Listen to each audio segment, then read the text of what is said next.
Hello guys and welcome back to my YouTube channel. और आज मैं आपके साथ डिस्कस करने जा रही हूँ बीएससी थर्ड ईयर का केमिस्ट्री का क्वेश्चन पेपर। और यहाँ पे हम जिस सब्जेक्ट की बात कर रहे हैं that is the chemistry of transition and inner transition elements, coordination chemistry, organometallics, acids and bases. और यहाँ पे हम जिस पेपर की बात कर रहे हैं वो पेपर कोड उस सब्जेक्ट का है CHEM 304TH। Maximum marks 50 as usual, आपको पता है हर क्वेश्चन पेपर हमारा 50 मार्क्स का रहता है। वही क्वेश्चन पेपर को स्टार्ट करने से पहले we will focus on the note that is given on the first page of our question paper. And इस पेपर में हमारे दो नोट दिए गए हैं। The first one is attempt 5 questions in all, selecting one question from each section and all questions carry equal marks.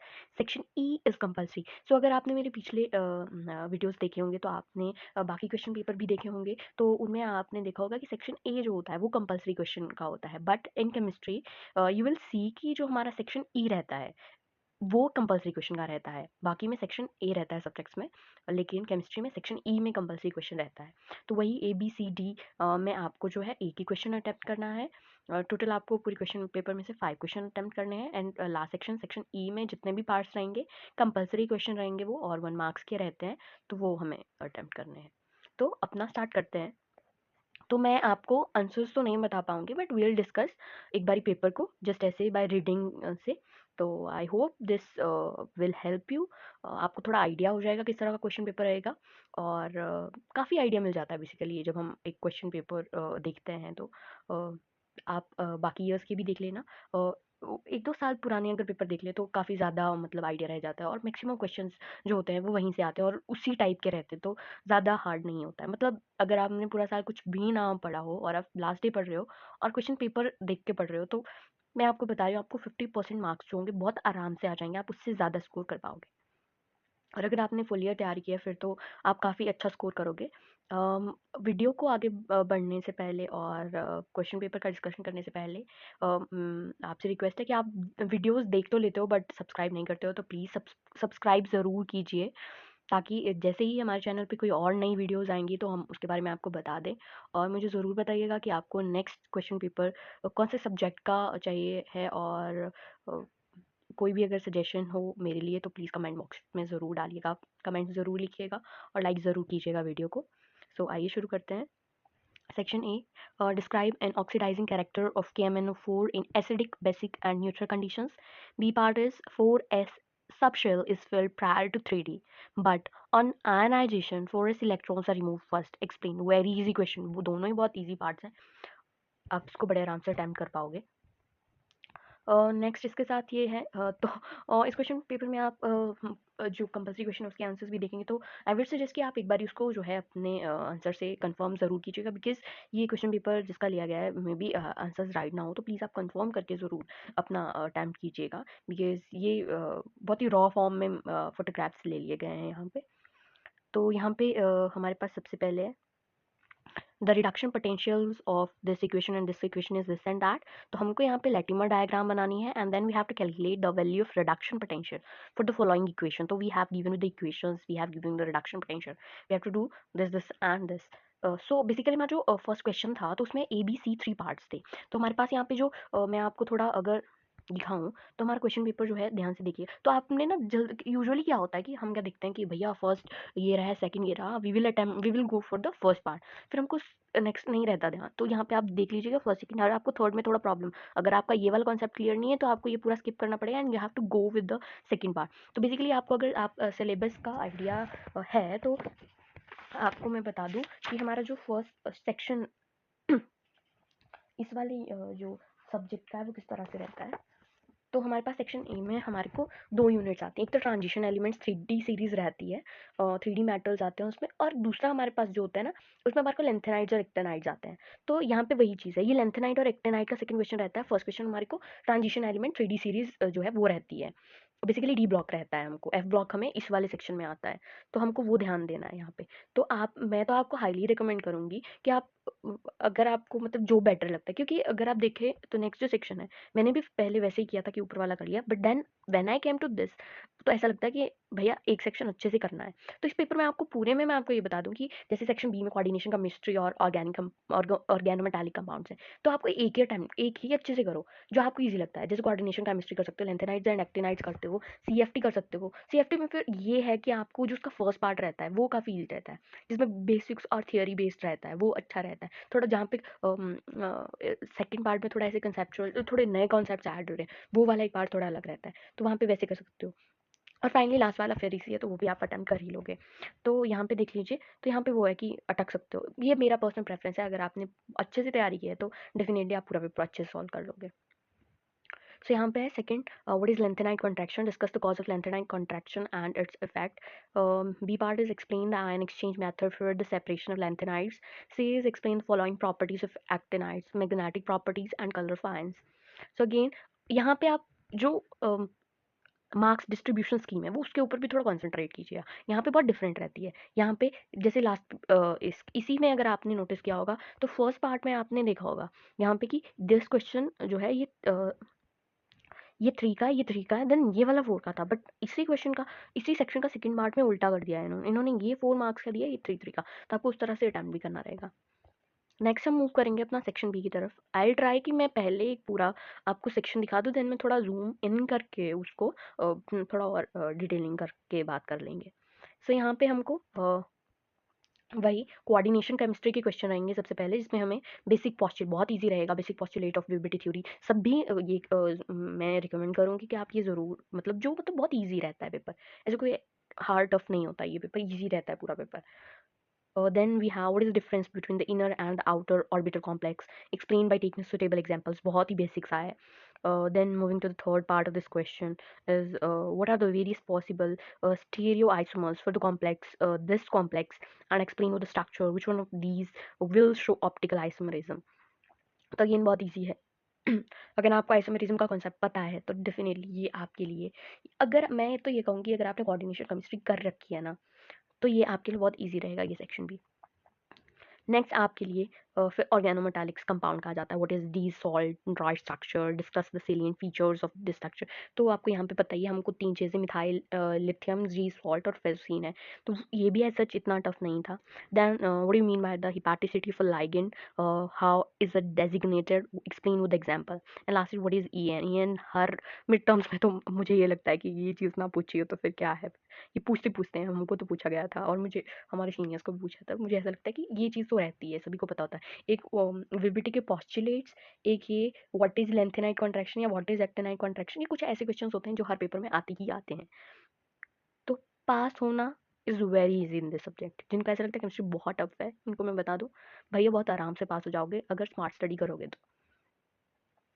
Moving to the next section, that is the section C. Here we have the section C and यहाँ पे हमारे पास वही CFT crystal field theory का आ रहा है question. फिर define the crystal field splitting energy, discuss the crystal field splitting of d orbital in case of the octahedral complexes.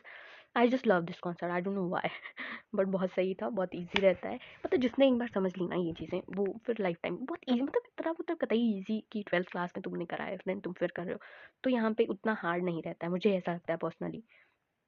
Then this compound is paramagnetic, this one is diamagnetic through both the octahedral, though both are octahedral complexes. तो बताओ भैया क्यों, explain on the basis. तो आपको यहाँ पे ऐसा होता है, ये वाले क्वेश्चंस जो होते हैं आपने काफ़ी सॉल्व किए होंगे अगर आप अपनी एक्सरसाइज में गए होंगे, तो वहाँ पे आपको डिफरेंट थ्योरी के बेसिस पे बताना है कि ये पैरामैग्नेटिक, ये ऑक्टाहेड पैरामैग्नेटिक है, ये डायमैग्नेटिक है, although both are octahedral complexes, तो इस थ्योरी के बेसिस पे बताओ, तो उस बेस पे ये क्वेश्चन है। देन अगेन ये वाला मुझे काफ़ी इजी लगा था, कैलकुलेट द CFSC, जिसमें ये D4 ऑक्टाहेड्रल हाई स्पिन और D7 ऑक्टाहेड्रल लो स्पिन, तो इजी था, मतलब CFT के अच्छे क्वेश्चन आते हैं, इजी आते हैं, ऐसा नहीं है कि आप नहीं कर पाओगे। तो यहाँ पे आपके 10 मार्क्स पक्के रहेंगे, आपके फर्स्ट सेक्शन में 10 मार्क्स पक्के रहेंगे, आपके सेकंड में 10 मार्क्स, मतलब ऑन एन एवरेज अगर आपने मतलब मोटा मोटा भी पढ़ रखा है, आप 7 to 8 मार्क्स लेके जाओगे ही, मतलब हर सेक्शन से। अगर आप बहुत अच्छे से नहीं भी कर रहे हो, आपको आइडियाज ही है कॉन्सेप्ट के फिर भी। तो यहाँ पे देख लीजिए 6 का, explain the factor and magnitude of the crystal field theory, all the tetrahedral complexes and are high spin complexes, explain and calculate the CFSE of the compound। तो यहाँ पे अगर देख रहे हो तो 622, ये भी 2 मार्क्स का, ये भी 2 मार्क्स का, ये 6 नंबर का है भैया। तो ये वाला क्वेश्चन जो है, factors affecting the magnitude of crystal field splitting, इसको अच्छे से अटेम्प्ट करना पड़ेगा भैया यहाँ पे।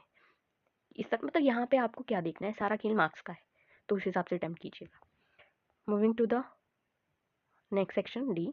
डी में first is what do I understand with the HSAB principle, predict the feasibility of the following reaction on the basis of this principle, this and this equation is giving here. Amphoteric substances, explain the example, giving reasons, arrange the following is said in order of increasing acidic strength, तो this and this। मैंने ये section अपना exam से 1 घंटा पहले तैयार किया था और 1 घंटा ही पढ़ा था। 1 घंटा पढ़ने में मैंने जो मेन कॉन्सेप्ट थे वो गो थ्रू किए थे और रिवाइज किया था। तो अगर आपने लेक्चर ढंग से अटेंड किए तो आप आराम से कर लोगे ये भी। Next, what are leveling and differentiating solvents? Explain with example. Define the Lewis concept of acid basis with example. Explain the trend of acidic strength of the following molecule. These are the two. The explain करना है, you have to hear. Then you arrange the following molecule in decreasing order uh, of their basic strength with the explanation. So these are the molecules, and you have to tell the basic strength in decreasing order, and then you have to explain that why this is happening. Moving to the last section, that is section E, compulsory questions का। तो मैं आपको यहाँ पे warn कर दूँगी, यहाँ पे जो आंसर्स गिवन हैं या जो सही करे हैं वो प्लीज़ आप जो है एक बारी कंफर्म कर लीजिएगा, अपने कॉन्सेप्ट्स भी और ये आंसर्स भी, because I am not sure कि these are right answers. So I would highly recommend you to check out the right answers. तो यहाँ पे हम देख सकते हैं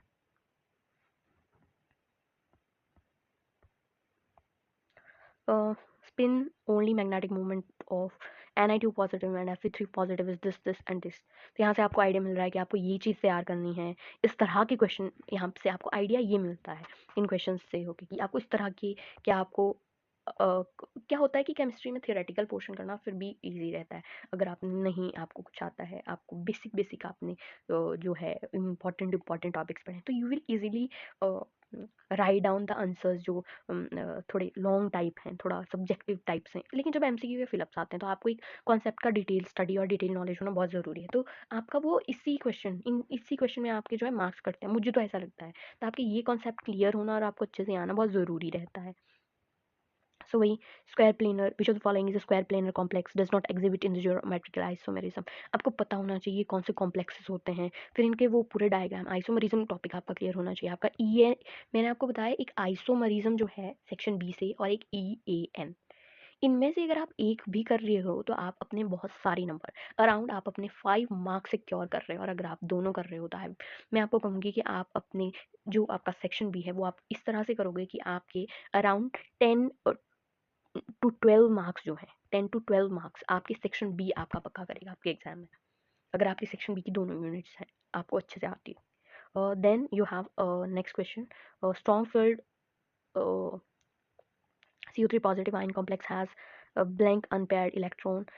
Next, CFSE for D5 tetrahedral complexes, this and this you have to solve it। तभी आपको ये कॉन्सेप्ट भी आपको पता होना चाहिए सेफ्टी का। वही यार, ये आपको फिर कॉन्सेप्ट अच्छे से आने चाहिए। बेसिक करेक्टर ये वही है, देख भैया ये आप मतलब किस तरह से ये आपकी पूरी मेहनत को शो करता है। ये एमसीक्यू कि आपने कितना अपना दिया था एग्जाम में की प्रेपरेशन में, वो आपने कितने टॉपिक अपना स्ट्रॉन्ग करा है, वो है ये चीज़ें। Which of the following is not a Lewis space?